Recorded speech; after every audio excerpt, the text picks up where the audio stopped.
সুজন সায়নরা ঘুরে বেড়ান কারণ বদলা নেওয়া হয়নি। আরজিকর কাণ্ডের মাঝে এবার সোজাসুজি বিরোধীদের বিরুদ্ধে প্রতিশোধ তোলার হুঁশিয়ারি লাভলির মুখে। যা প্রকাশ্যে বললেন তৃণমূল বিধায়ক তা নিয়ে জোর বিতর্ক। পাল্টা সিপিএম বলছে এসব নেত্রী শেখানো। ঠিক কি বলতে চেয়েছিলেন সোনারপুরের তৃণমূল বিধায়ক লাভলি মৈত্র? তিনি যে বদলার কথা বলছেন তার সংজ্ঞা কি জানতে চাইছেন অনেকেই। তৃণমূল বিধায়ক অভিনেত্রী লাভলি মৈত্রর নিশানায় এবার বাম নেতা সুজন চক্রবর্তী। সোনারপুর দক্ষিণের তৃণমূল বিধায়ক লাভলি মৈত্র তিনি বলছেন সিপিএম স্বয়ং সুজনদা ঘুরে বেড়ান তার একটাই কারণ, বদল হয়েছিল, বদলা হয়নি। আজ 2024-এ এখান থেকে দাঁড়িয়ে বলছি বদল তো 2011-এ হয়েছিল, 2024-এ বদলা হবে। মমতা বন্দ্যোপাধ্যায়ের দিকে যদি কেউ আঙুল তোলে সেই আঙুল কিভাবে নামাতে হয় আমরা খুব ভালো জানি। আমরা শান্ত আছি কিন্তু আমরা দুর্বল নই। একটি সভায় দাঁড়িয়ে সোনারপুর দক্ষিণ বিধানসভা কেন্দ্রের বিধায়ক লাভলি মৈত্রের এই বক্তব্য বর্তমানে ভাইরাল হয়ে গিয়েছে সোশ্যাল মিডিয়ায়। যদিও তার পাল্টা দিতে ছাড়েননি বাম নেতা সুজন চক্রবর্তী। কি বললেন তিনি?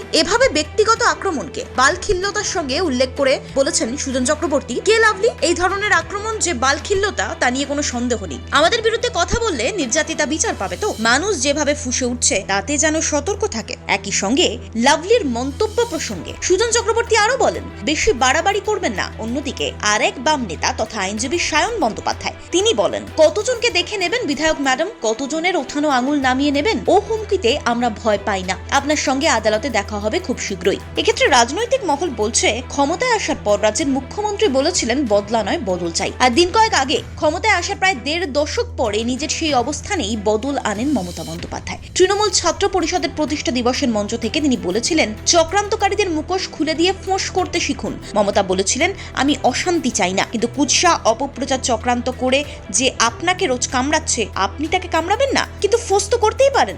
এটাই কি লাভলি মৈত্র সেই ফোঁস করার নমুনা? প্রশ্ন তুলছেন বাম নেতারা।